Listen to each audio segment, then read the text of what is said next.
Hello, and welcome back to Umineko. When last we left off, Beatrice had interrupted the family dinner, and the siblings were extremely concerned with the inheritance.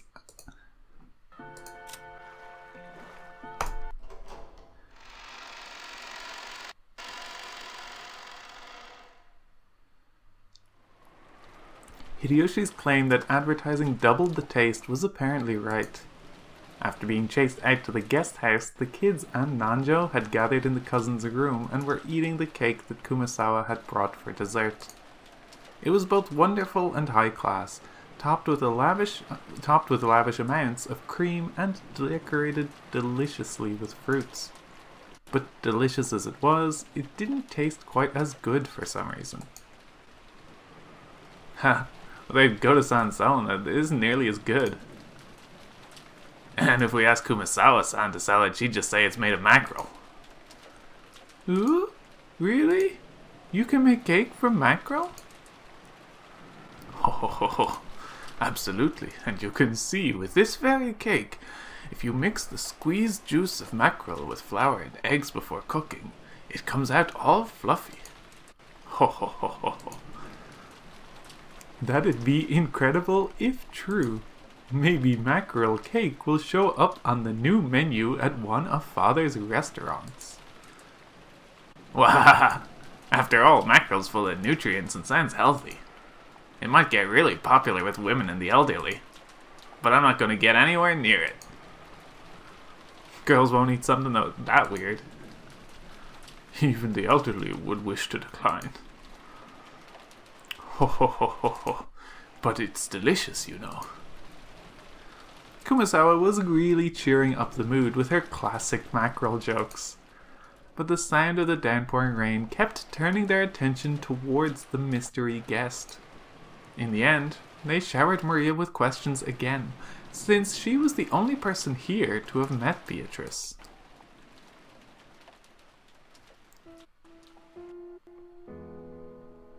I can't believe she was actually telling the truth. You make it sound like, though you never believed it, this Maria meets a witch business isn't news to you. Yeah, I thought it was just one of those fairy tales you'd expect from a dreamy kid that age. She exists!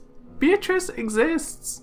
Every year, when we come to the family conference, I meet her and we play together. That's right. Although Beatrice-sama doesn't usually show herself, I hear she sometimes unexpectedly appears before honest people with clean hearts. Ho. Beatrice referred to that character in the fairy tale about the Rokkenjima witch. To keep Kinzo in a good mood, the family and servants acted as though they believed in the witch of his delusions. That's how Rokkenjima's fairy tale, or maybe ghost story, had come into being. To the family members who knew that backstory, the fairy tale of the Golden Witch wasn't something to be taken too seriously. However, they were never able to say that out loud in front of Kinzo. Because of that, the legend of the witch carried a lot more weight to someone like young Maria, who didn't know the story of how it had come into being. That's why Maria believed in the legend of the witch. She accepted it entirely. That was only natural for an imaginative girl who believed in witches. So people had avoided saying things that would betray her dream. On the contrary, they had worked together to say and do things that would help liven up her dreams without her knowing. So when Maria-chan was showing us that candy that supposedly came from Beatrice, I figured someone suddenly slipped it into her handbag. I have done similar things a few times in the past, secretly placing sweets somewhere. I imagine even Kumasawa-san, or rather all of the servants and everyone in the Ashuramiya family has done it once or twice. So, if it'll make a small innocent kid happy, you might place a sweet somewhere and have everyone join in on keeping the secret alive for her. Come to think of it, I'll bet you do that kind of thing all the time, George Anarchy. Who knows? It'd probably be boorish to admit such a thing out loud. George admitted it while being extremely wary that Maria didn't find out. In other words, it's kind of like Santa Claus. To protect the kid's dreams, the parents plot together and lie, setting the presents at the bedside of a child fast asleep. After all, you wanna protect a kid's dreams, right? Obviously. I've known Santa doesn't exist for a long time now. But if there's no reason to wake up from a dream like that, I wish I could have believed it all my life. Because adults know that the world is filled with terrible things. They all want to at least protect the pure dreams of a child. Ew. Beatrice exists! Exists! Yes, she does. Beatrice-sama does exist, right? Some time ago, when I was drying mackerel to make some black tea, suddenly... Well, it basically goes something like that. Supposedly, at least. So, simply put, this was supposed to be a witch that no one but Maria believed in. I wouldn't phrase it quite like that. The point isn't that we didn't believe. We were all trying to give her a chance to believe. So this is not about not betraying a child's innocence. But Santa doesn't exist in reality. If you don't want kids to be all disappointed when they learn the truth, you'd be better off not showing them that dream in the first place. Is the fact that I think like this proof that I'm still a long way from becoming a full adult? The true nature of the Rokkenjima witch was finally starting to take shape in Battler's mind. However, their current situation overrode this understanding. And in fact, it completely overturned its very premise. So, we thought we knew what was going on, but now Beatrice-sama the witch has actually appeared in reality. Is that it? And judging by how freaked out our parents were, it looks like she wasn't an invited guest. Now it's starting to get interesting. There's no reason for us to simply assume that a woman called Beatrice doesn't exist. It's what Uncle Rudolph called a devil's proof. None of us knew that a woman calling herself Beatrice existed. But that's not the same as proving that Beatrice doesn't exist.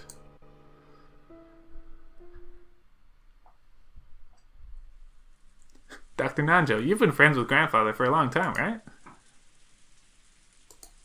At one point during the family conference, I was questioned quite thoroughly by Kara-san and the others. They wanted to know if, long ago, Kinzo-san might have had a mistress called Beatrice, and an illegitimate child with her. I get it. Our parents have their heads full with the inheritance problem. So of course, if the daughter of a mistress like that showed up, it'd be troublesome for them. Kara-san and the rest probably asked Genji about it first.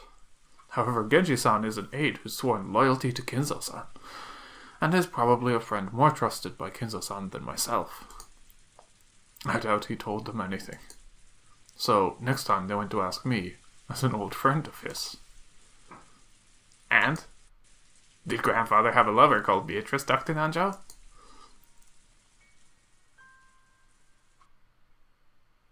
He did. No, I have never met her. However, I have heard from Kinzo-san that he had a relationship with a woman like that. He said she passed away a very long time ago. She's dead. So, did the two of them have a kid? That I do not know. But Kinzo-san always says that reviving Beatrice is the goal of his research. Usually, if one loses a mistress but has a child left behind to remember them by, they pour all of their love onto that child. Therefore, we naturally assume that there was no such child between Kinzo-san and Beatrice.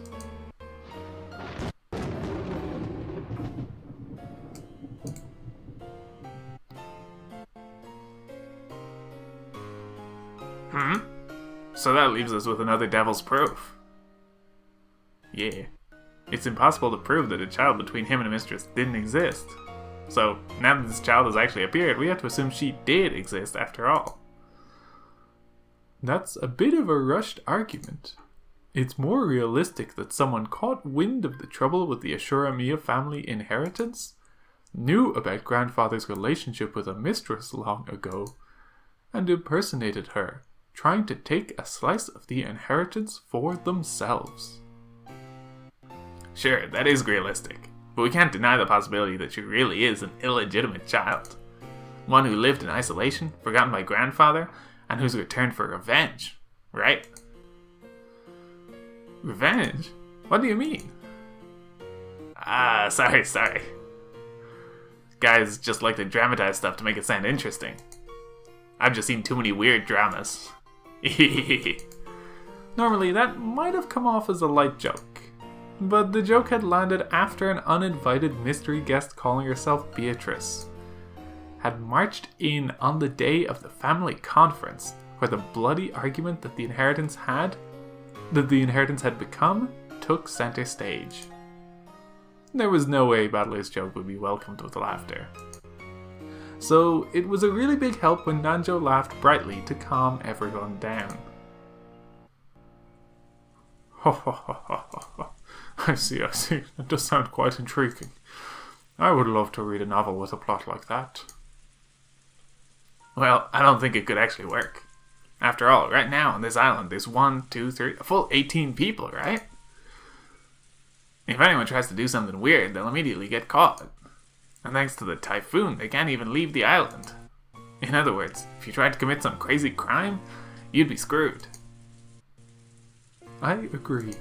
In a dead end, without any way to escape, and in a situation where everyone's really suspicious of her, I seriously doubt she could pull off a terrifying revenge drama like that. Probably not. In that case, it would be more realistic if she had come in secret, without making her presence known. I simply cannot imagine someone appearing openly to take revenge outside of some historical drama. Well, who knows, right? Revenge is based on emotion, not logic. If you've got someone willing to go down along with their opponent, they might not be afraid of anything, not even the police or large numbers of people. It's okay, Jessica-chan. None of the disturbing things we're imagining will happen. Like the battle royale between our parents over the inheritance isn't disturbing. That's right. Dad and Uncle Rudolph are pretty tough, and Aunt Ava's even trained in the martial arts. We'll be fine. Yeah. Jessica didn't say it out loud, but she'd vaguely noticed that her own father stood in opposition to all the other siblings on the inheritance issue. They usually played nice in front of the children, but when that pretense was lifted away, like it had been at dinner, the result would be a tumultuous uproar. After realizing this, it was only natural for Jessica to be frightened at the thought that her parents might get caught up in some kind of trouble and become human sacrifices for something terrifying. Seriously, George Anaki's right. Nothing's gonna happen. Even if she pretends she's a witch, what can a single human woman who can't even use magic do?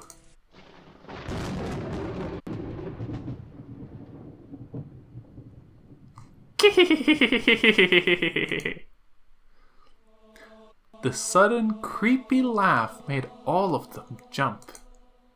And when they realized the strange laugh was coming from Maria, they were shocked again. I see. So that's how you see it, Battler. What is?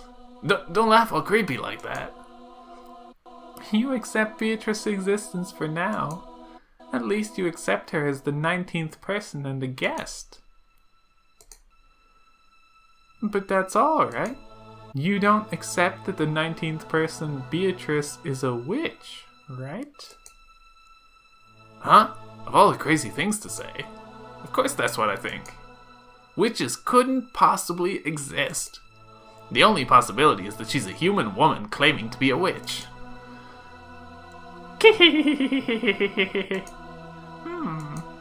Isn't that odd, Battler? That's a devil's proof, isn't it? Of course witches don't exist. But just because you've never met a witch, that doesn't mean you've proven that witches don't exist, right? That's right. You're not wrong there. I can't prove that witches don't exist. However, even if I can't prove it, I can claim it. I claim that witches don't exist. Why? How can you claim that witches don't exist even though you can't prove it? Because things like that don't exist.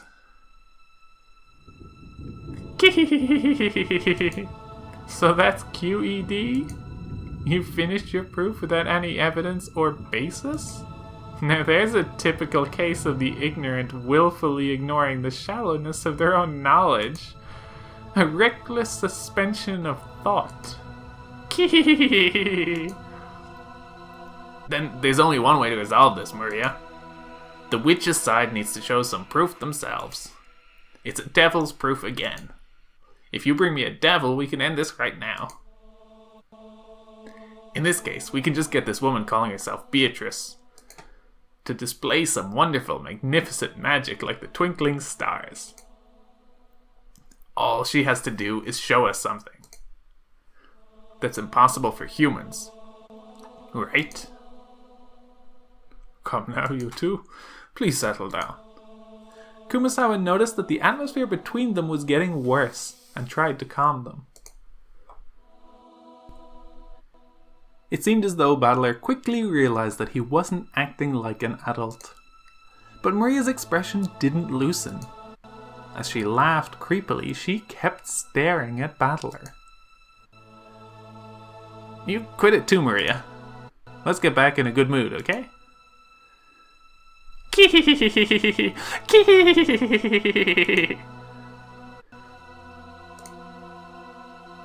If that's what you want, Beatrice will definitely show you.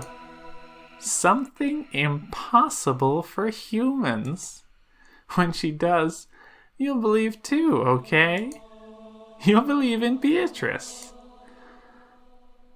Sure. If she lets me have a look, I'll believe. It's a chess debate between the witch and you, Battler. If you get checkmated, you'll believe in the witch. Ooh, I like the way you put that. The witch shows her magic. My king is put into check. I quibble saying it would be possible to reproduce her feat using measures even a human could take, and my king escapes. Failing to do that would be checkmate. So that's a pretty good analogy. Battler, in chess, you and your opponent have pieces that move in the same way. So you can predict your opponent's moves. But you know what? What you aren't expecting is that your opponent's pieces might be able to move in ways far stranger than yours. You've simply assumed that, since witches must not exist, the movements of Beatrice's pieces will obviously be the same as your own. But you know what? Sorry, Battler, but your chess partner isn't human. She's a witch. She can move her pieces in ways that humans can't. Right now, your understanding is flawed. Battler, you like Aunt Curio's chessboard thinking, right? Yeah. I like that style of thinking where you stand in your opponent's shoes. And that's why you'll get stuck. Even though your opponent is a witch, you won't accept it. So you can't understand the moves a witch might make, and your chessboard thinking won't work. Your knowledge of your opponent is mistaken. The very first premise of chessboard thinking is broken down. So that's your game. You cannot win in chess against a witch.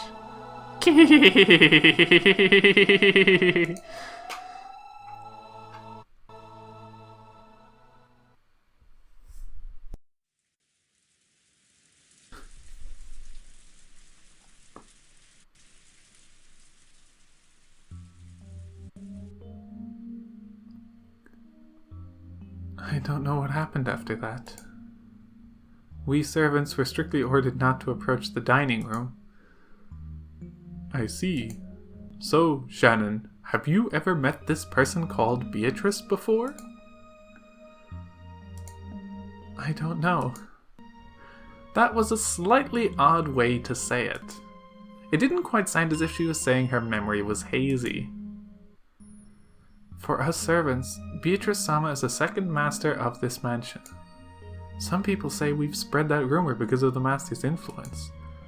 But even when I just started working here, the story of Beatrice-sama was already being whispered of. I've heard about it before. If you don't show her respect, you'll get cursed. And at least one servant actually did meet with an accident, right? Yes.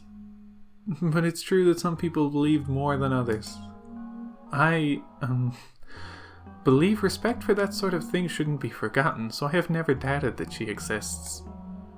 I vaguely believe that a shadowy being called the Golden Witch existed. And then that witch, whose existence was so shadowy and obscure, actually showed herself and entered openly through the entrance hall. Is that what happened? I don't know. I don't know anything. When you brought her dinner, did you talk about anything? No, nothing. I see. Still, a witch that eats food somehow doesn't sound so realistic. Maybe, after all, it's just someone who knows about the witch legend on this island. Someone who's taking on Beatrice's name. I think you've probably come to respect Beatrice and think of her as something like a guardian god of the mansion. So when a person appeared actually going by that name, maybe you were a little disturbed. That's right. I guess that must be the case. George was slightly at a loss at what to do about Shannon's downcast appearance. Maybe not just Genji, but even the young servants had been ruthlessly questioned as to whether they knew anything about this Beatrice person. Thinking that, he tried to cheer her up somehow. Surely, just like Maria and Jessica, Shannon was unable to fully hide the agitation caused by the sudden visit of this person calling herself the Golden Witch. He'd been so sure that was the case. But George probably had no way of looking into Shannon's heart. Shannon was bitter and sad. The door to the Golden Land would be opened. The witch had definitely told her that. That meant the demise of everything. Even if she accepted the ring from George, they would never be married now. No, in the first place, did furniture like her even have the right to be married? Even if the witch hadn't come to signal their demise, wasn't their relationship fated to fail sooner or later? Has she turned her gaze to focus solely on those fun days spent with George, while purposefully closing her eyes to the sad reality?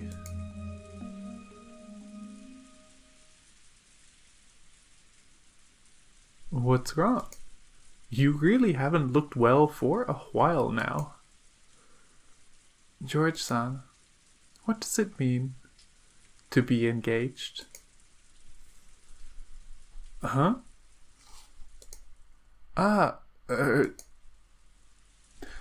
It means making a promise to marry. But I think in that sense it means the same thing as marriage. To be honest, I want to take you home as my wife right away. But right now I'm in the middle of training and I'm still a long way from having the capacity to create my own castle.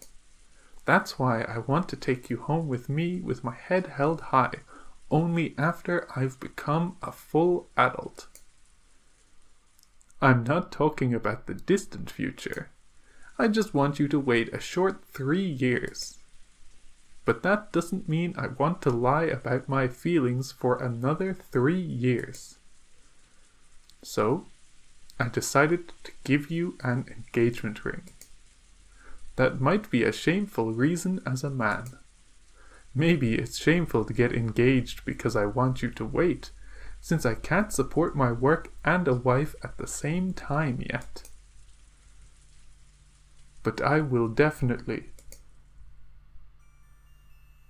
Thank you very much. I understand that to you, George-san, an engagement ring means something different than one of many presents you'd give to a lover. Of course it's different. An engagement ring isn't a simple accessory. It's an oath between lovers, a noble promise left in the form of a ring. So if we were to get married right away, it'd be completely meaningless, right? Then it wouldn't be an engagement ring. I'd give it to you as a wedding ring. Either way, I'd still be giving you a ring. So it's a sold sign, like saying, this woman is mine, nobody touch her.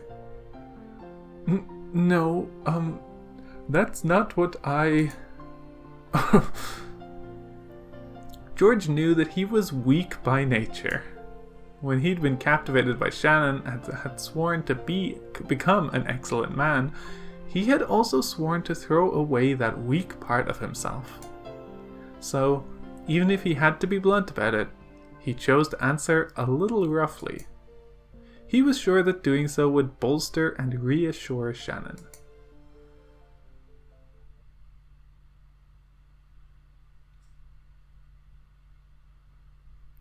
No, that may be true. Seo, I'll make you my wife. I won't give you to anyone else. I'll make you mine alone, so no one will lay a hand on you. That's what this ring is, without a doubt. Thank you very much, George-san. I'm truly happy. Then, George-san, if it was decided by fate that this engagement ring, that this promise, could never be fulfilled, would you still give it to me? Shannon tried to ask that, but she swallowed her words. Because George had already spoken the answer. George had said it. He said that to him an engagement ring was infinitely similar to a wedding ring. Therefore, accepting George's ring had a significance far more sacred than a promise to marry. So, I'll stop calling this an engagement ring. From now on, this isn't an engagement. It's a wedding ring. Is that really okay? Is it okay to, just proclaim that we're married without even God's blessing? Yeah. It's enough to tell God, Father, and Mother about it afterwards. We'll tell them all that we've been married. No one will be able to undo it. George-san, I'm not saying this because of a momentary emotion. I'm not just looking at how you are now. I'm looking at the you of tomorrow, of the next day. I'm even gazing at you as you'll be in old age, in the future, as I say this. You're always talking about that, George-san. About how you want to enjoy your old age slowly, surrounded by healthy children and grandchildren. Yeah, at that time, an older you will be beside me. That is what I expect. No, what I foresee. Yes, because that day will surely come. Will it surely come? Yes, surely. Definitely. And this ring proves it without words. Please, show me. Huh?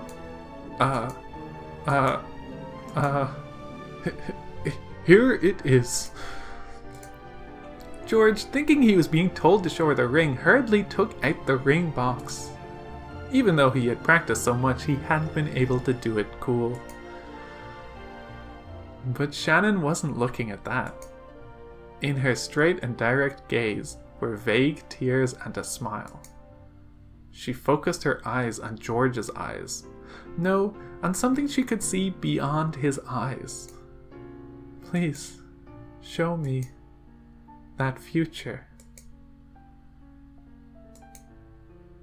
Yeah, I'll show you, surely. I promise it. And not just until old age. After we die, too. Even when we become spirits, we'll always, always be together. Shannon wiped away her tears and took the ring box. Inside was a diamond ring worthy of blessing the two of them. George said the line that he'd practiced over and over again inside his head.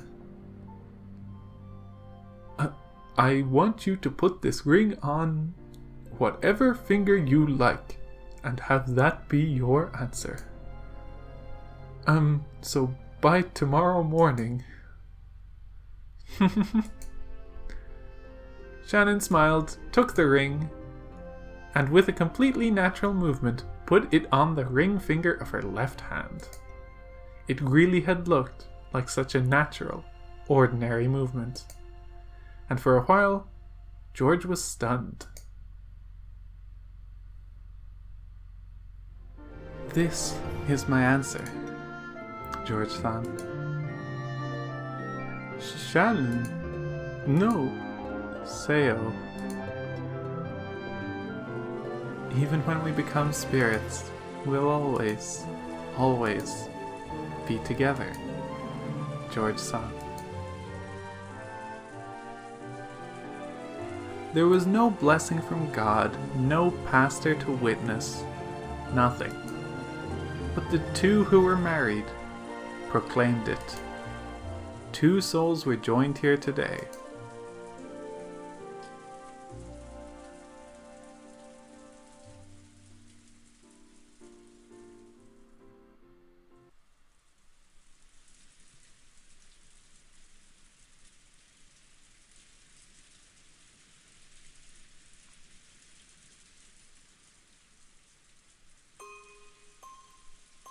Nissan, you're a fool.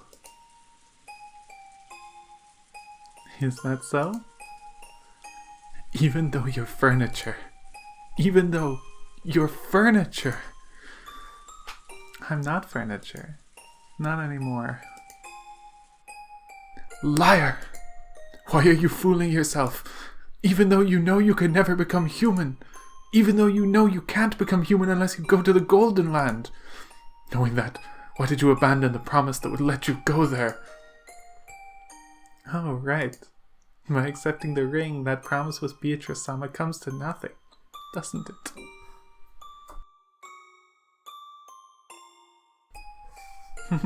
I'm sorry.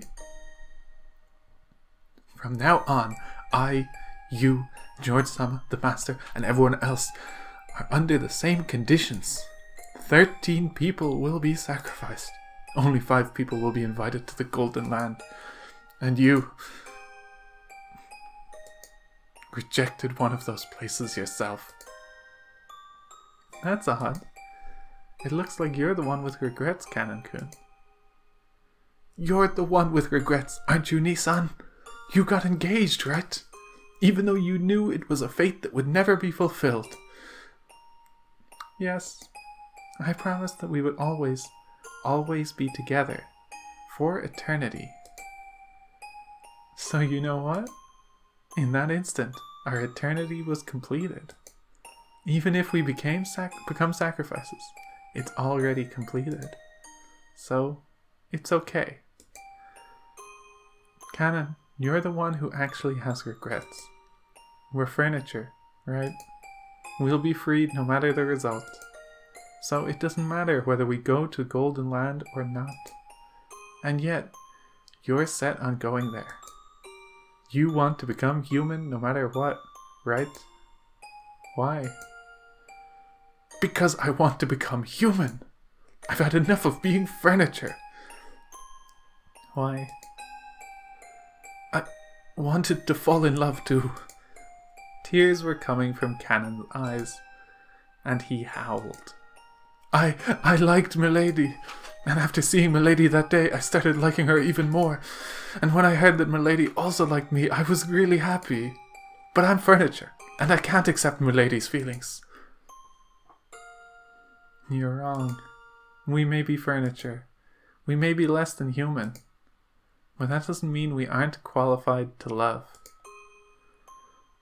I thought that if these feelings wouldn't ever come to anything, I'd be better off not having them.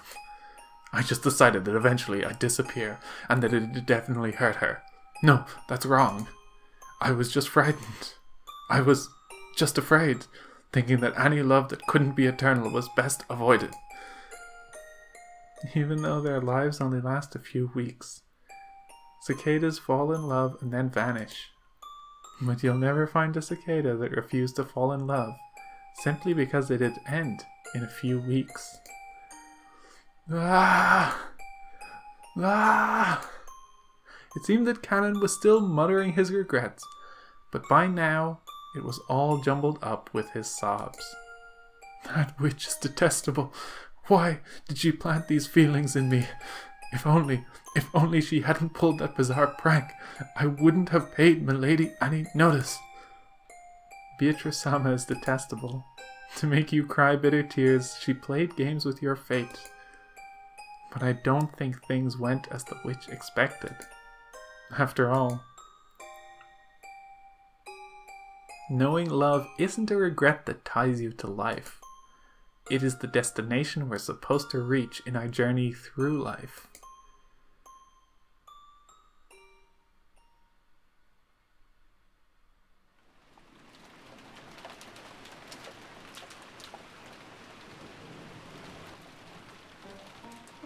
Well now, Canon, that promise you worked so hard for has now come to nothing.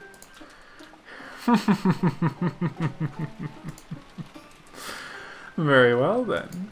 With this, the conditions for all of the pieces are the same. There are 18 pieces. 13 will be offered as sacrifices. Who will the 5 survivors be? Or else, will someone destroy this ceremony? Who? How?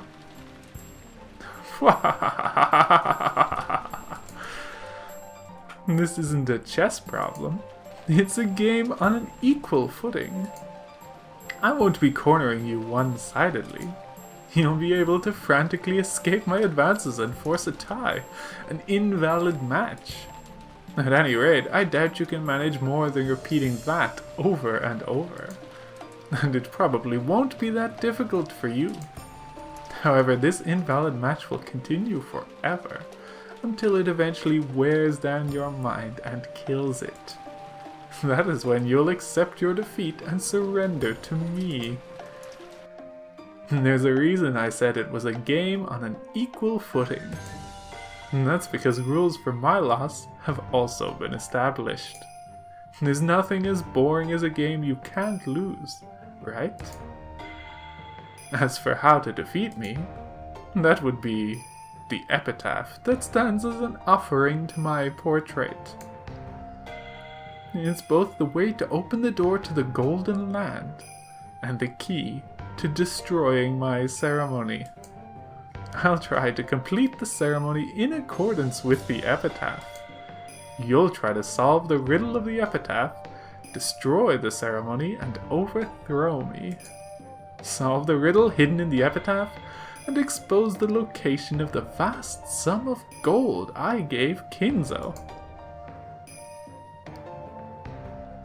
What result will the game show us? I'm expecting a good fight, okay?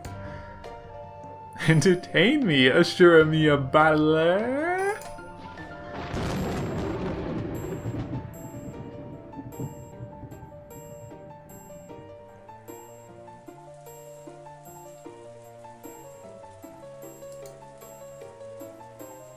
I have no objections.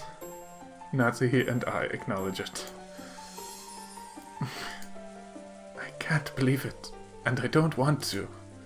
But this is the truth, isn't it? Natsuhi, Choose your words more carefully. She is this family's most honored guest. I also acknowledge it. Can't argue back. Yes, I acknowledge it. I have absolutely no complaints. I can't believe you actually. You have my honest respect. Me too. Incredible. I genuinely respect you. So I have to acknowledge it. I acknowledge it too. I still can't believe it. Still, what can I do? You've proven devils. It's your victory. The devil's proof was a convenient excuse you liked using to handle unprovable matters, but now it's become your mortal enemy, has it not? Don't torture me, Mighty Witch. I've already acknowledged you. I resign. Kyrie, do you still have objections? I must have everyone in agreement. If you alone will not acknowledge my existence. As the witch laughed boldly, the siblings started getting frantic. They were afraid of displeasing the witch. Kyrie lightly closed her eyes and after keeping silent for a while, opened her mouth. My apologies. I resign. Only Kyrie had faced the witch with stern eyes until the end. However, this had only resulted in her refusing to accept the truth for a short time. The truth, the being that was before her eyes, couldn't be denied. Devils had already been proven. I also acknowledge it. You are Beatrice, the Ashuramia family alchemist, and a user of great magic. I must acknowledge the fact that you are a witch.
And thus ends the first night of this family conference.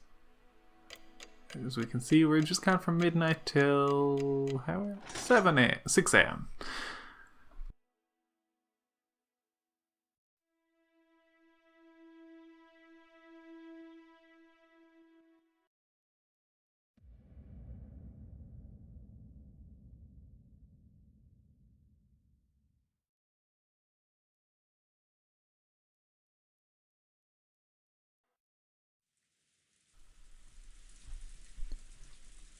What is that sound that always fills my ears? Is it the sound of the rain, the sound of a waterfall, or could it be radio static? If not, I want it to be the sound of blood flowing through my body. I want it to be the sound of the blood circulating throughout me, telling me that I am still alive.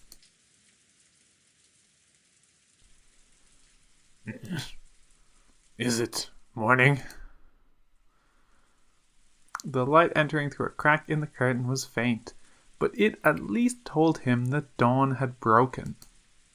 Kinzo, still in the position he'd been when he woke up, still sitting in a chair and looking up at the ceiling, felt the blood slowly travel throughout his body. Judging by the clock, it was early morning, 6 a.m. on the dot. No matter how tired he was, no matter how deeply he slept, he always woke up at exactly this time, as though he had measured it with an hourglass. He didn't think of this as something to boast about, but he told himself that, as long as he could still manage this, his health couldn't be that bad. Morning has come, which means... it would appear I've avoided becoming one of the first sacrifices. Was I merely lucky when the roulette was spun? Or is this the fruit of my efforts? How irritating that I cannot tell the difference. But I mustn't be bothered by such trivialities. Kinzo was struck by a faint desire to see beyond the study door. After all, he might find the traces of someone's vain struggle to break through the door. A sign that someone had tried to select him as one of the first 6 sacrifices. Humans are cheap creatures. Even though everything is ultimately decided by God, when humans are given good fortune, they arrogantly feel it was due to their own ability. That was why he wanted to check whether there was a wretched mark on the door. The very desire was human, and that was why Kinzo did not check. He often rejected the desires that came to him because he was human. By doing that, he could be immersed in a feeling of sufficiency, as though he himself had become a being that surpassed humans. He recognized human desires for what they were, and guarded against them. Things that a human would want to do, he resisted. This eccentricity and rebellious nature had surely given him a rare genius, making it possible for him to succeed in his exploits as he revived the Ashuramiya family in a single generation. Well then, Beatrice, what were the 6 pieces you took? And what will your next move be? Entertain me. My defense is perfect. I will not shame myself like last time. Heh, heh, heh, heh.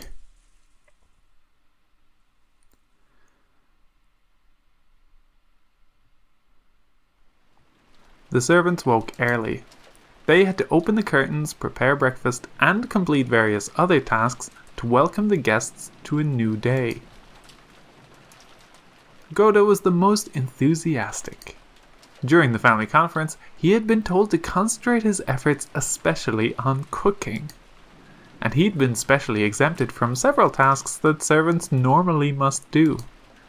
Goda, who was a show-off, seemed to be feeling particularly superior because of that. He let Genji and the rest prepare the rest of the mansion, and worked on making breakfast in the kitchen. Genji split the work with Shannon and Cannon, and they carried out various tasks. Shannon headed to the dining hall and knocked. Last year, the family conference had continued into the early hours of the morning. It wouldn't have been odd if this year's conference had done the same. Considering the possibility that they were still having a discussion inside, she knocked. But there was no response, so she opened the door and said good morning.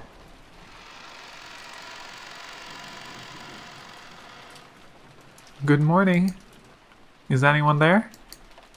The room was cold, and the conference seemed to have ended a long time before. There was a tea set on the table from which they'd probably been drinking, arranged in a way that would make it easy to clean up. Cleaning up the tea was the servant's job. If the family members were extra generous and cleaned it up themselves, the servants would lose face. So, it was a truly pleasant act of kindness for the family to do only this much. As she approached the table to clean it, she noticed something like a memo that had been left near the utensils and cups. Since it was right next to the tea set, Shannon picked it up, naturally thinking it was a memo for the servant doing the cleaning. Written there was not a request, nor was it thanks for preparing the tea. There was just a single word. Shannon looked at it blankly and read it out loud. Chapel?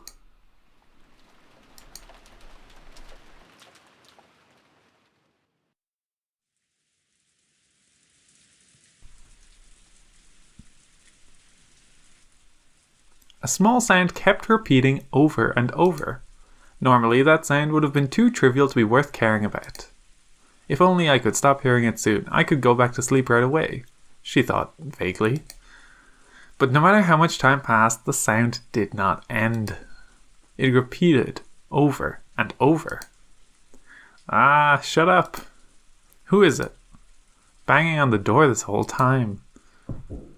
As soon as she realized that, she woke up. Someone was knocking.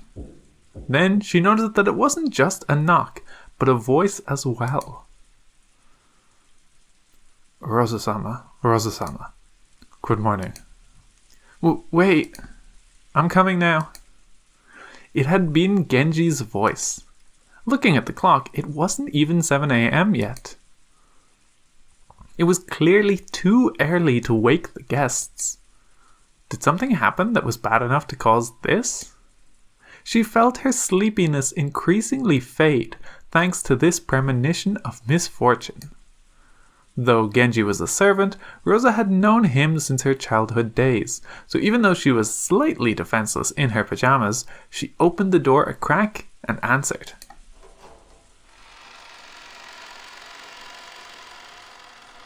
Good morning. I apologize for waking you this early. Did something happen? Yes. Actually, at the chapel. Genji whispered something into Rosa's ear. For a second, it seemed Rosa couldn't understand what she'd been told. After having it repeated several times, she realized that apparently something strange had happened. Rosa closed the door for a second, changed her clothes quickly, and followed Genji towards the mansion.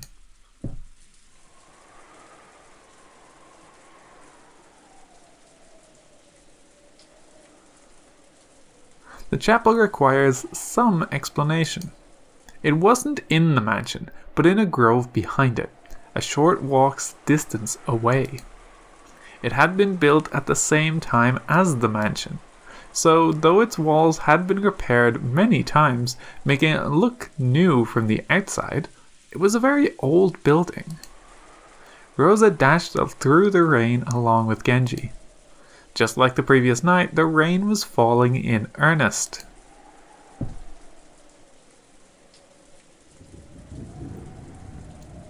Eventually, the chapel came into sight from beyond a thin grove.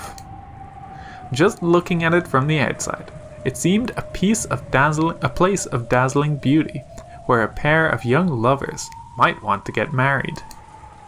However, Kinzo apparently viewed it as a very sacred place, so Rosa and her siblings had been given strict instructions not to approach it unnecessarily. Even though they were all grown up now, approaching the chapel for any reason would still make them feel guilty.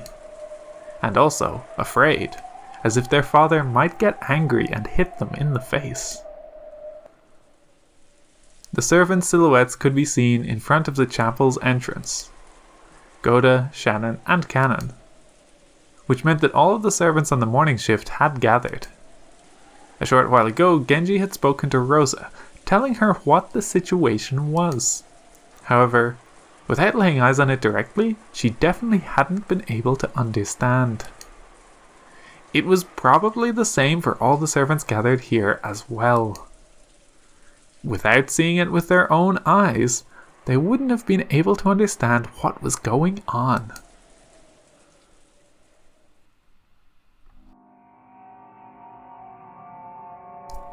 On the door at the entrance to the chapel was something very large, drawn with a creepy, stringy paint that made one think of blood. Something like a creepy magic circle. What? What is this? When was it drawn here? The servants looked at each other. Goda was the first to open his mouth. My apologies. We don't usually enter this building, so we don't know when it was made. Then who was the first person to find it? It was me. When I went to the dining hall to clean up the tea set, I found a memo with chapel written on it. Shannon held out the memo with a shaking hand. Whose handwriting is it? It isn't Nissan's or Nissan's. So, after that you came here and found this, right? Yes. Rosa-sama, look at this.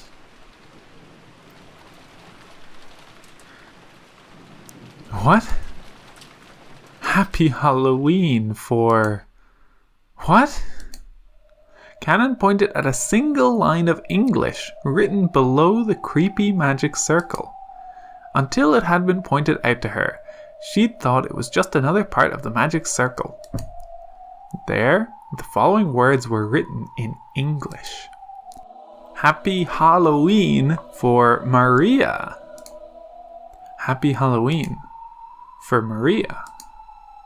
This creepy magic circle was for Maria. Happy Halloween. Yesterday, only one person had said Happy Halloween to Maria. The key phrase matched. It was the Golden Witch, Beatrice.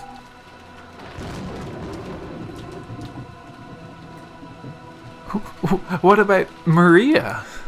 She should be sleeping with her cousins, right? Did you check? My apologies. We just now realized that Maria-sama's name was written here. We still have not checked. Quickly. What are you doing? I'll go check on Maria and come back. Tell Kraus, Nissan and the rest too. After that, follow their instructions. After saying that much, Rosa finally noticed that something was odd. Her own rank in this family conference was the lowest of the 4 siblings. Why had she been the only one called during an abnormal situation like this, when the other siblings hadn't been? Even if Maria's name had popped up. Could it be... Huh? What? Yes. We tried to contact Kraus-sama, but we couldn't find him. And Madame was not in her room. Judging by the condition of the sheets, she might have not have returned to her bed at all last night. Rosa felt something creepy crawling slowly up her back. Did you check inside the chapel? No, not yet. We tried, but... Actually, the lock to the chapel is special, so the master key will not work. There is a single key that can open it, but that key is missing from the key box. She didn't want to get closer to the door with the creepy magic circle if she could. Rosa readied herself and approached, then tried pushing and pulling the knob. All she felt was the resistance of the sturdy lock. We searched to see if there's a window we could enter through, but I think we'd have to break one of the windows if we wanted to check inside. What do you think? There's no way I can give you approval to do something like that. This is Father's precious chapel. At that time, the events of the previous day swirled around in the back of Rosa's mind. That's right. When I met that witch in the rose garden, didn't she hand Maria an envelope?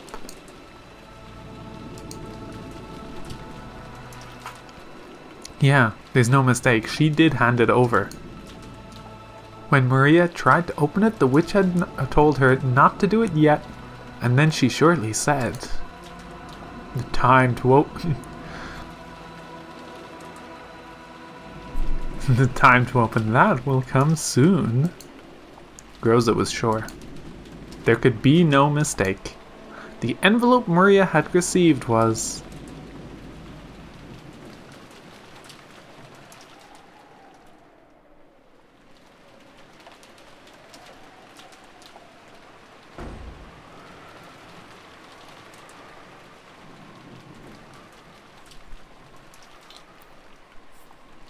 After dashing back to the guest house, Rosa approached the cousin's room while hiding her footsteps, softly opened the door and peered inside. From the inside, she could hear the healthy snores typical of young people. There were 4 children, and Maria was there, sleeping soundly. After breathing a sigh of relief, she entered the room with quiet footsteps. She was after Maria's handbag, which was resting on the sofa. Maria always liked carrying her treasures around with her. She was probably emulating how her mother always carried her makeup with her. Of course, she was just imitating her mother, so everything on the inside was junk. In Maria's case, it was full of small, creepy occult items, notebooks describing things of that nature, and so on. Rosa had never been happy to see her daughter walking around with things like that, which weren't girlish at all. However, trying to force Maria to stop had resulted in a big fight, so she decided to let it be. Here. This is it. A Western envelope with the crest of the gold eagle. When she took it out of the bag, she realized there was a heavy, vaguely cylindrical object inside. She could tell by its feel and its weight. There was no doubt. This was a key. After turning around and checking that Maria was still sound asleep, Rosa tore open the envelope and the contents spilled out into her palm. It was a key with an old and intricate design. Rosa gripped that key and dashed out. Badler seemed to have noticed that sound, but after grumbling and turning over in his sleep, he started snoring again.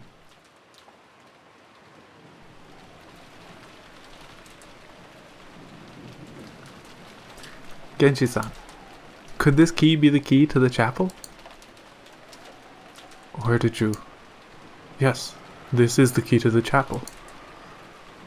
Rosa approached the creepy magic circle once again and put the key in the keyhole. There was a strong resistance. After it resisted for a short while, it stopped resisting with a clunk. Then, squeaking with a noise that hurt one's ears, it slowly began to open.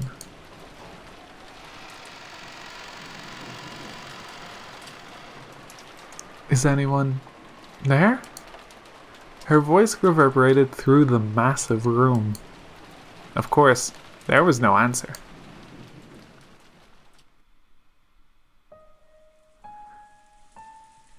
The chapel had a high ceiling and the air was cold.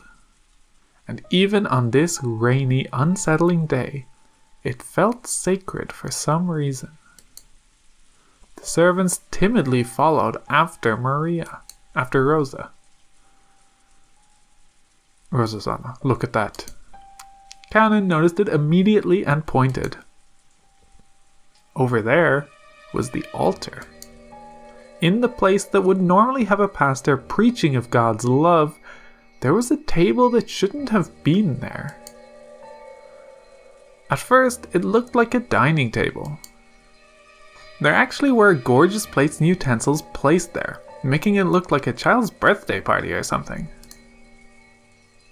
Upon closer inspection, the surrounding area had been decorated with pumpkins and black and orange ribbons. They were probably Halloween decorations. And there were people seated at the table. 3 people on each side facing each other, seated in chairs. They could be recognized at a glance. Kraus and his wife, Ava and her husband, and Rudolph and his wife. But if you wanted to be sure, you'd still have to go even closer and check. Because they seemed almost like dolls. Rosa and the rest had opened the door, entered all at once with the sound of many footsteps, and called out, asking if anyone was there.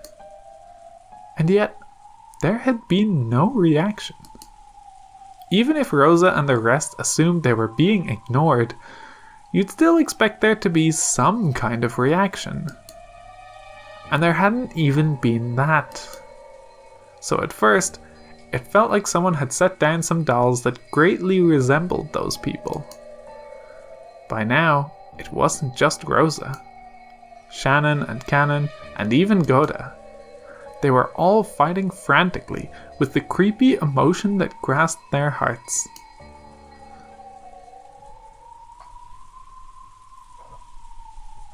Nissan? Nissan? As she walked through the altar, she called out again, but there was still no reaction. Yes, by now Rosa was sure of it. She was sure these weren't dolls, but the people themselves. They grew close enough to see clearly what lay on the table. It still looked like an adorable banquet, reminiscent of a child's birthday party. Plates piled up with sweets, cute pictures and drinks. All kinds of pumpkin-shaped ornaments. They were all decorated in a Halloween style. And while this probably wasn't the time to be thinking it, Maria would surely have been delighted to see all this. That was the state of the table they sat in front of, apparently asleep.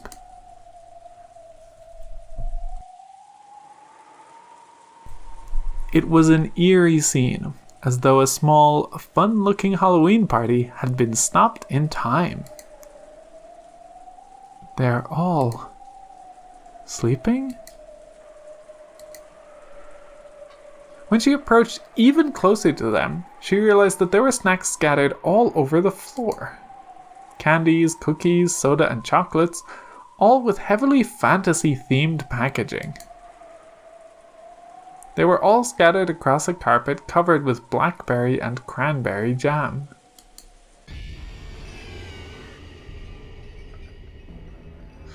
What?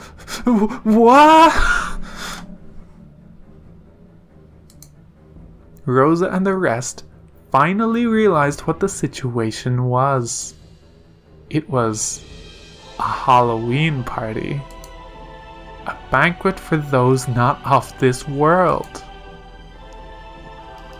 Kraus, Natsu, Ava, Hideyoshi, Rudolph, and Kyrie were seated in chairs, apparently asleep, but all dead.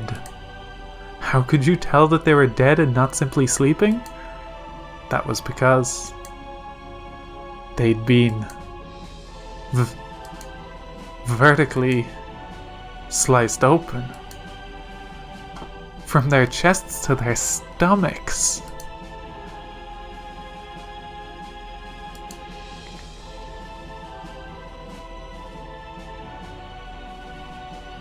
Let's now take a look, because I heard we got some updated character profiles. Shurmia Krause. His corpse was found in the chapel. The direct cause of death is unknown, but it seems his stomach was cut open and his intestines pulled out after his death.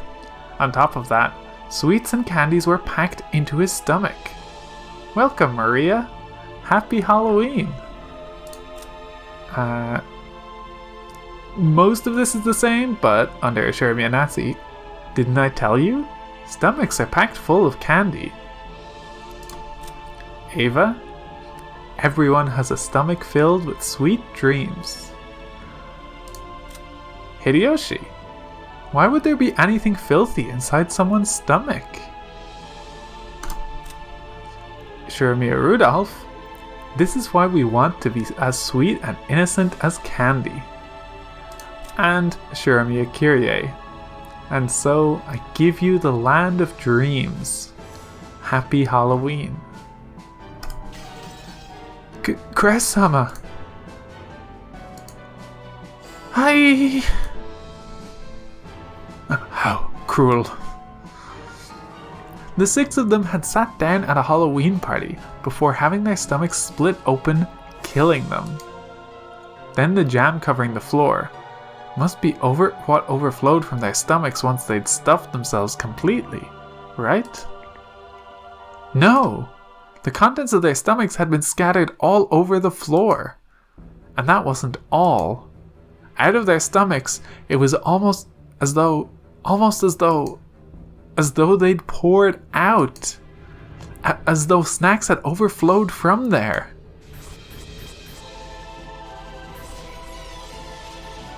Candies and cookies, soda and chocolates had poured out, stained with blood, and had scattered across the floor. What could have happened to cause this? It's almost as though their stomachs were stuffed full to bursting with sweets. And it all poured out when their stomachs split open.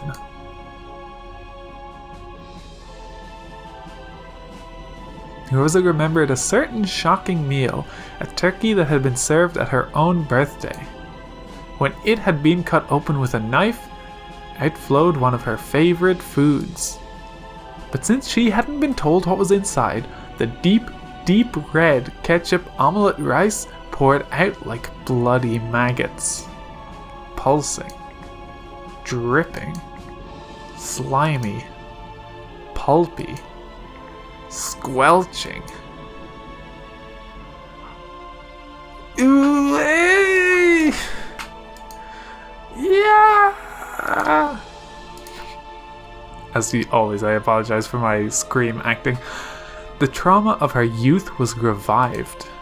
Rosa felt a monster raging inside her stomach as the acid started to rise. Unable to hold back, she threw it all up on the floor. Her empty stomach had nothing but stomach acid. The scene in front of her was no fun Halloween party now. The 3 couples were enshrined right there, their stomachs vertically wrenched open. Wrenched open with a gyuguba. So many snacks had been stuffed in there. Pulpy. Squishy. Accidentally skipped forward a bit there. Blood and guts and sweets were overflowing onto the floor. Bloodstained, sticky, sloppy, pulpy, sweet snacks that made your fingers stick together. Gummy, but stained with entrails, sloppy, pulpy. What was that I just stepped on now? That didn't feel like a candy or a cookie or a soda or a chocolate. I'm scared. What did I step on? I can't even look at the bottom of my foot. Oh, yeah. What a gruesome Halloween party. From far away, it had looked truly beautiful, fantastical, and fun. But from up close, it was horrible, disgusting, and yet somehow still beautiful. Ah! Rosa's wild thoughts tried as best they could to escape her throat with a loud voice that was neither a scream nor a roar.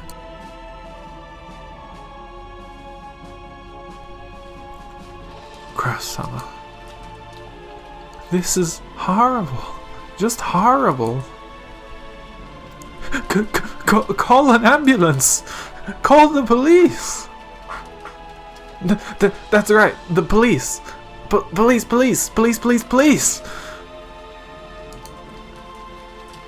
If a word so tied to reality hadn't come out of Gota's mouth, Rosa and the rest would probably have found themselves unable to escape that nightmarish party even now.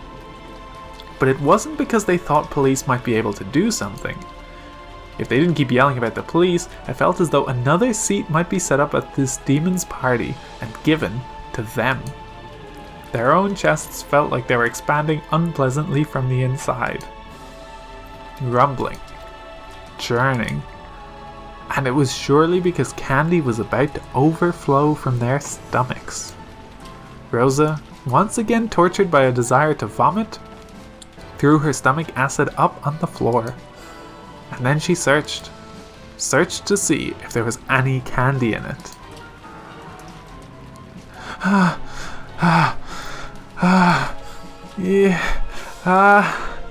Anyway. Rosa coughed violently again, forcefully spitting out the stomach acid that had been burning in her throat. She realized that by now her whole body had been covered in a filthy sweat. Genji-san, Shannon-chan, please contact father and ask for instructions. Gota-san, go with Kanon-kun and call the police. Then have Dr. Nanjo come here. Why even bring Dr. Nanjo here? It's a bit late for medical care. The servants accepted their orders and dashed outside. After watching them leave, Rosa once again stared at her siblings, with whom she'd spent good times and bad, and their partners. Though there could be nothing more tragic than this scene, for some reason she was tempted to describe these fantastical deaths as beautiful.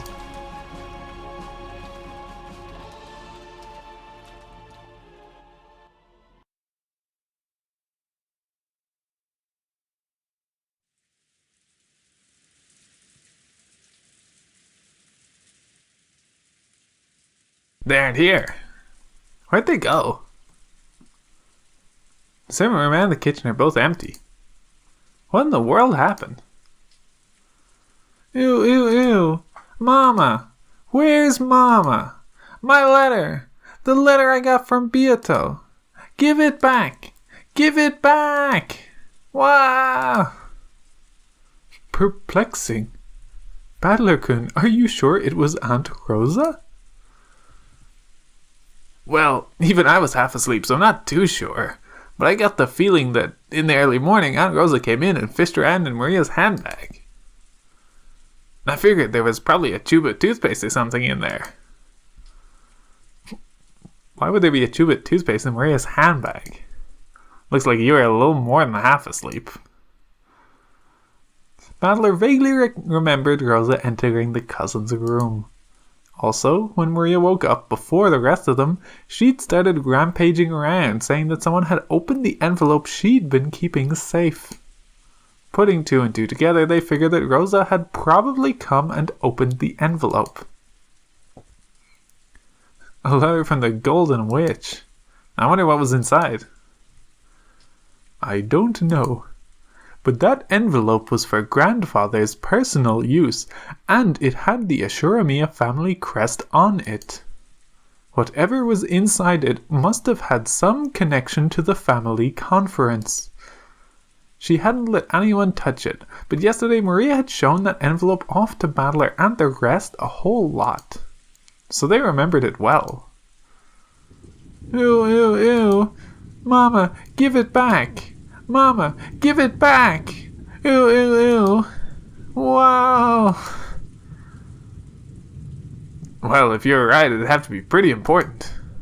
Why would this mighty witch give something that important to Maria? I don't get it. Every once in a while, the refreshing morning atmosphere was completely wiped out by the sound of thunder. It was only natural. Since the moment they'd woken up, they hadn't met anyone else. It felt like only they were left, as if the mansion had become an empty husk. Hey, anyone there? Answer me.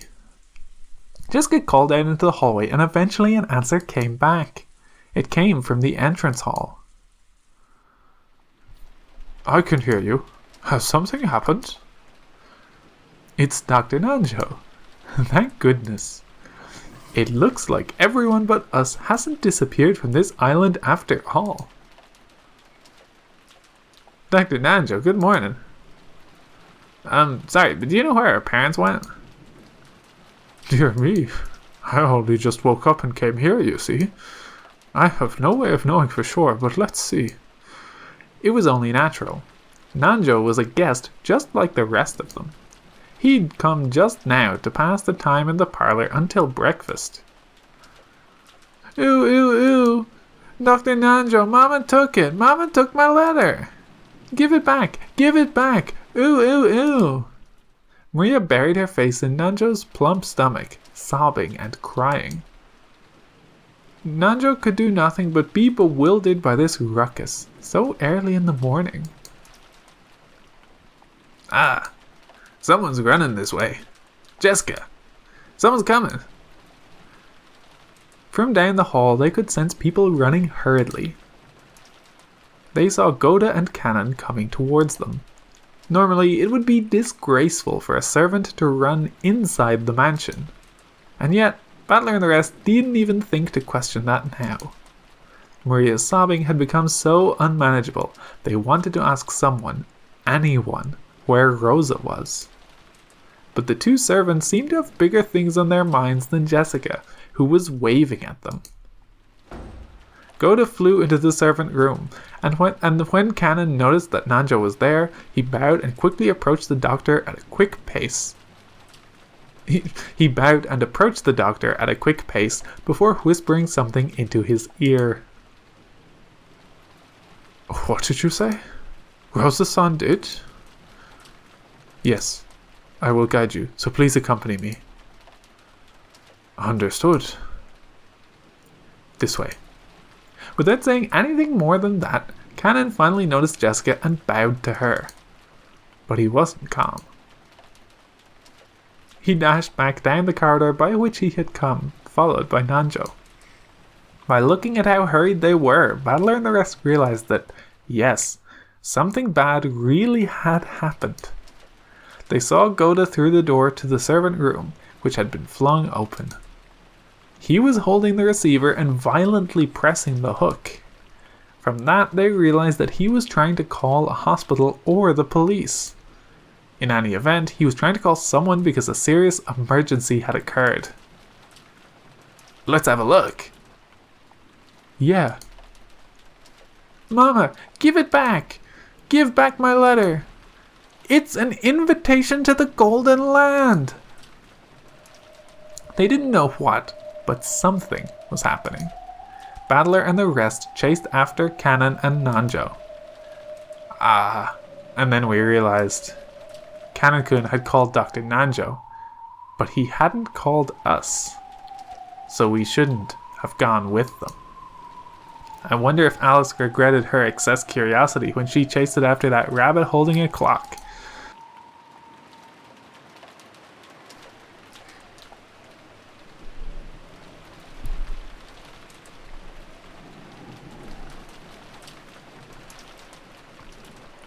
No, you mustn't go in. You mustn't look. Jessica-chan, no!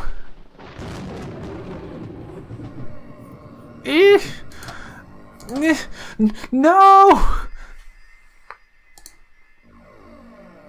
Mother, father, what happened? Ooh. What the hell is this? This goes way beyond bad taste. Isn't taking someone's life bad enough? What the hell is this? Going to all the trouble after they died of sitting them on chairs, slicing their stomachs open and pulling their entrails out? You went to all the trouble of stuffing their stomachs full of sweets? Why the hell would you do something so fucked up? Damn it! Nice job, you bastard. Just great. Yeah! It would be best if everyone went outside. They certainly wouldn't want you all to see them like this. Nanjo told the children to go outside, but no one listened. Rosa-san, please tell them. If they keep looking at something like this, it will do them nothing but harm. Rosa regretted her own carelessness. She should have realized that the children would eventually come here. She should have quickly locked up instead of standing around stunned. So the children had come here.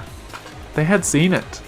Surely, at this very moment, they were having a sight burned into their eyes that was far more grotesque than the shocking meal Rosa had witnessed in her youth. While she hugged Maria, who seemed to be too shocked to show any emotion at this gruesome scene, Rosa cried for them and their parents. The four groaning and crying voices, their sadness, continued to echo in a place that should have known God's love. You piece of crap! Again? Another one of these murders? And this time you made it all elaborate, killing them like it's a total joke.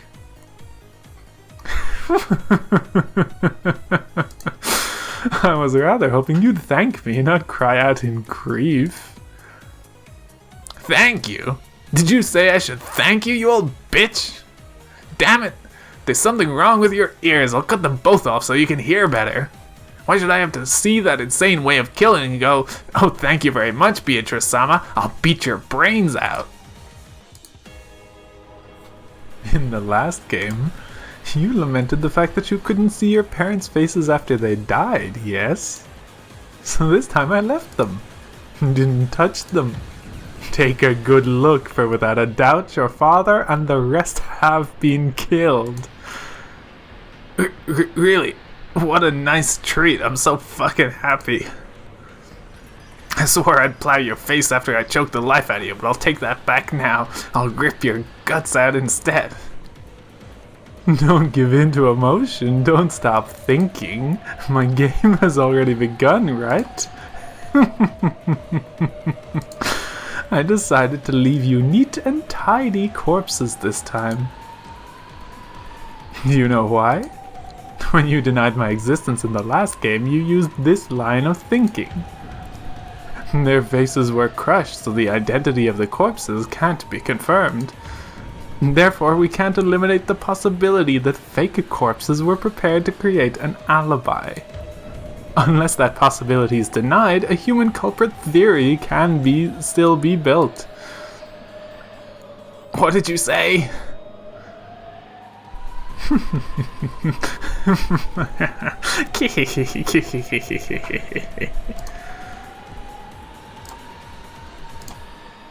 So, Battler, is it okay to leave the examination of the corpses to Nanjo?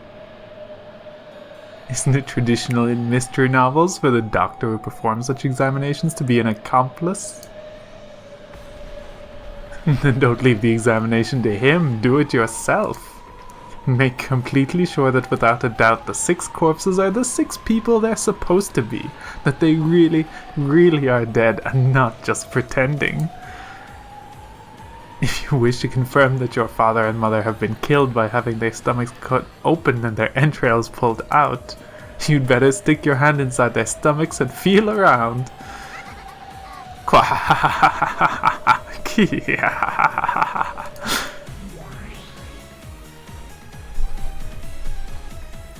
I won't cry. Damn it, I won't cry. Battler suddenly yelled. His tears were still dripping down, but as though scolding himself for being a sissy, he slapped his face hard several times with both hands. Even so, the tears still wouldn't stop. However, he felt a hot blaze in both his eyes. Whoever's responsible for this piece of work, I'll make them pay back their debt completely. So this isn't the time to cry. Gotta think about what to do. It's useless. It's all useless. If you've got enough time to cry, then think. This is no time to let yourself cry. Rather than genuine anger, maybe it was more of an evasive anger to blot out his sadness. However, It gave a little courage to George and Jessica, who'd been crushed by the sadness. That's right. Even if we cry, it won't change the reality of what has happened. Damn it, damn it, damn it, damn it, damn it, damn it, damn it. Then what should we do? What should I do for Mom and Dad's sakes? Rosa-sama, I have returned. Goda-san, what happened with the police? What did they say to do? Did they say when they think they'll be able to get here? As to that, it seems the phones have broken down. I also tried the emergency wireless, but maybe it's the weather, but that isn't working either. What did you say? So we can't contact the police? It's that person. They did something to the phone line, made it so we can't reach the cops. When she heard that the phones had broken down, Jessica immediately decided that it was the work of that mysterious guest. Her eyes were bright red after so much crying, and they began to grow even redder with rage. Gah, there's no need to talk about it, right? I understand everything. That's right, I get it. Who killed Dad and Mom? It's obviously her. It's gotta be that witch or whatever who came here yesterday. I'll grab her by the collar. Damn it, damn it, damn it! Jessica-chan, wait! Goda-san, Kanon-kun, go! Yes, ma'am. Milady, wait! Covering her uncontrollable sadness with anger, Jessica ran outside, torn apart by emotion. Thinking about it hastily, maybe the mystery guest who'd arrived yesterday, Beatrice, was suspicious. However, in that instant, there was also absolutely no proof that she was the culprit. At this moment, she's just another guest. No more, no less. So Rosa, making an adult decision, was forced to stop Jessica in her rash rampage. Goda and Kanon picked up on this immediately and chased after her. Could the guest that no one invited, Beatrice, be the culprit? I understand how Jessica feels. I wish I could think that too. It doesn't matter who, I want someone to be the culprit so I can bash them right in the face. But before that, we need a clear understanding of what's going on. Who is this Beatrice? I haven't even seen her face. If you're looking for her face, it decorates the big portrait in the mansion. You still don't remember after looking at it for so long? Come on, Maria. What's so funny in a situation like this? Beatrice is a witch, and the ceremony to open the door to the Golden Land has finally begun. Those 6 people are sacrifices. Come, let us begin the witches' banquet. Tonight is Halloween, so now the witches will gather to celebrate.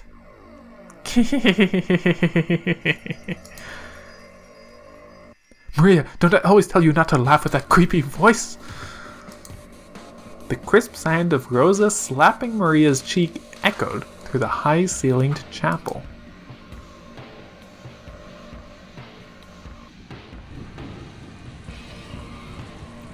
Ever since it started raining yesterday, no, ever since the island was swallowed by the typhoon, I felt as though something was wrong.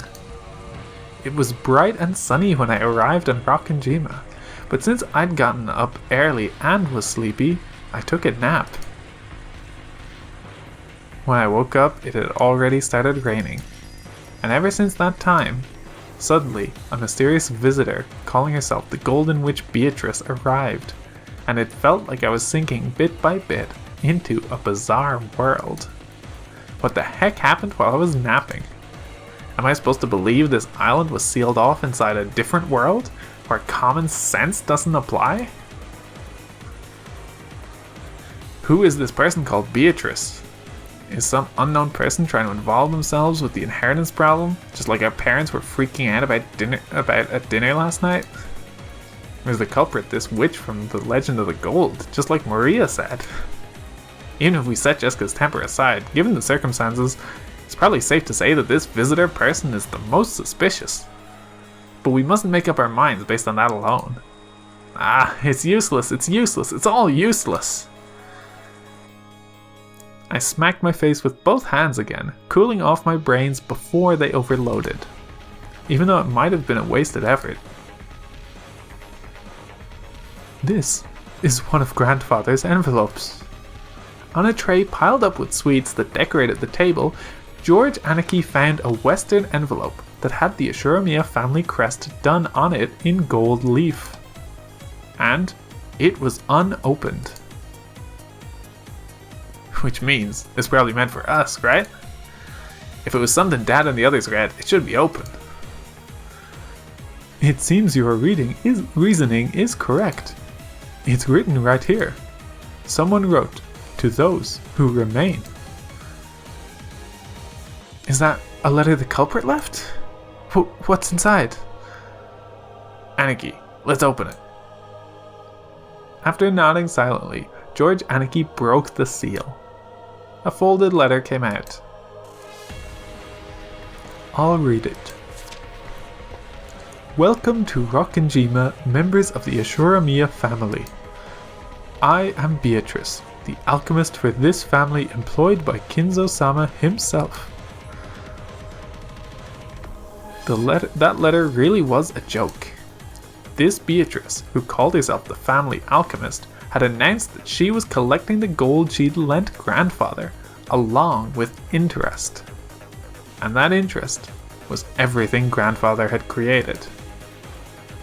Since this tragedy was right before our eyes as this paragraph was being read aloud, it clearly wasn't just referring to the wealth that Grandfather had built up. It was literal. Everything that Grandfather had created. In other words, all of Grandfather's descendants were included in the interest. You bastard! What a screwed up contract! Lives as interest for gold, you say? That's almost like a contract with the devil, isn't it? You think that makes you look more like a witch? Ha! Don't make me laugh! Special clause. However, if someone is able to discover the hidden gold of this contract, Beatrice must abandon these rights for all time.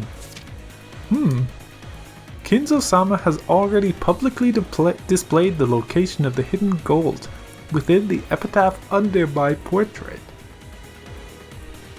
In other words, it's something like this.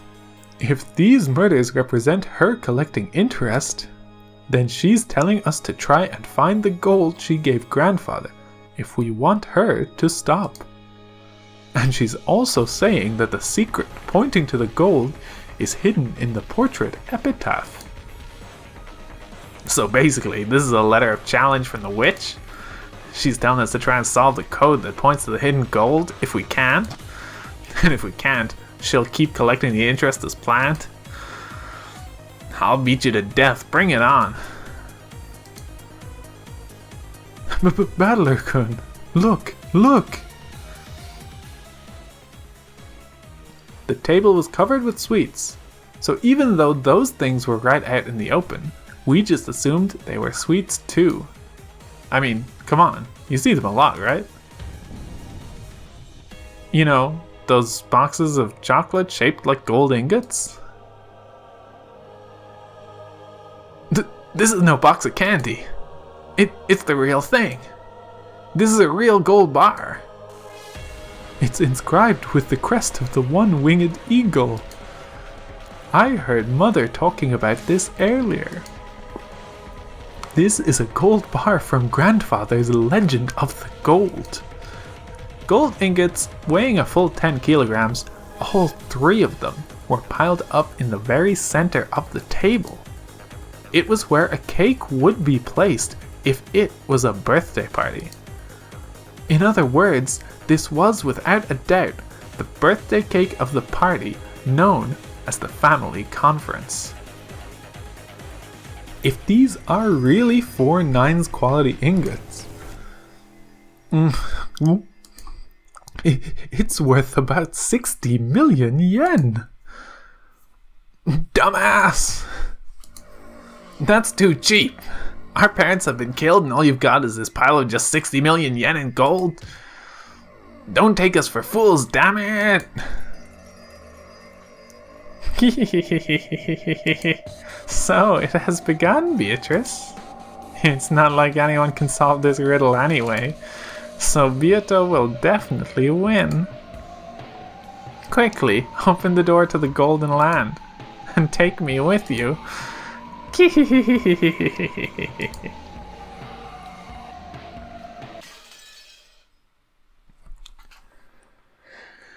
And so, the first twilight has come and gone. Got another mystery in our hands, and it's only going to develop from here. That's all for this video, though. Thank you for watching. See you next time in what seems like a less tense scene based on the music.